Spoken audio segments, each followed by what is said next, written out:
अगली किस्त में अब देखेंगे कि सरबुलंद एक इंतहाई कर्बनाक आजमाइश में मुब्तला होने वाला है। एक तरफ अपने भाई के कातिल सुराब खान को अपने हाथों से सजा देना उसके लिए जरूरी होगा, लेकिन दूसरी तरफ सरबुलंद ने सारी जिंदगी कलम को अपना हथियार बनाया है। वो अपने हाथों से गोली कैसे चला पाएगा? यही सवाल रब अलैहिस्सलाम भी इसे समझाने की कोशिश करेगी। लेकिन अगली सुबह सरबुलंद एक ऐसा फैसला करेगा जिससे सब हैरान रह जाएंगे। वो सरदारी छोड़ देगा। सरबुलंद सुराब खान का खून तो मुआफ नहीं करेगा, मगर खुद अपने हाथों से गोलियां चलाने से इनकार कर देगा।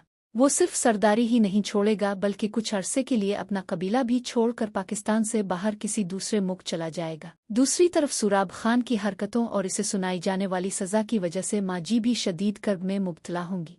आखिर उन्होंने सरबुलंद और शेरदिल की तरह सुराब खान को भी हमेशा अपना बेटा समझा था, लेकिन अब उनका एक बेटा उनके सामने मौत के करीब खड़ा होगा। वहीं जब नूर मानो अपने शौहर सुराब खान से मिलने जाएगी तो इसकी आंखों में जरा भी शर्मिंदगी नजर नहीं आएगी। सुराब खान अपने किए हुए गुनाहों का एतराफ करने के बजाय उन पर फखर करता दिखाई देगा। ये मंजर देखकर नूर मानो के दिल में सरबुलंद से मुआफी मांगने का जो ख्याल पैदा हुआ था वो भी हमेशा के लिए खत्म हो जाएगा। दूसरी तरफ शीरीं भी इस हवेली को हमेशा के लिए छोड़ने का फैसला कर चुकी होगी, लेकिन जाने से पहले एक लम्हे के लिए वो इतनी टूट जाएगी कि अपनी जिंदगी खत्म करने का ख्याल भी उसके दिल में आएगा। ताहम कुछ सोचने के बाद वो इस ख्याल को दिल से निकाल देगी और यूं शीरीं इस हवेली से तो निकल जाएगी, लेकिन अपने पीछे ऐसी यादें और जख्म छोड़ जाएगी जिन्हें शायद वक्त भी कभी ना भर सके।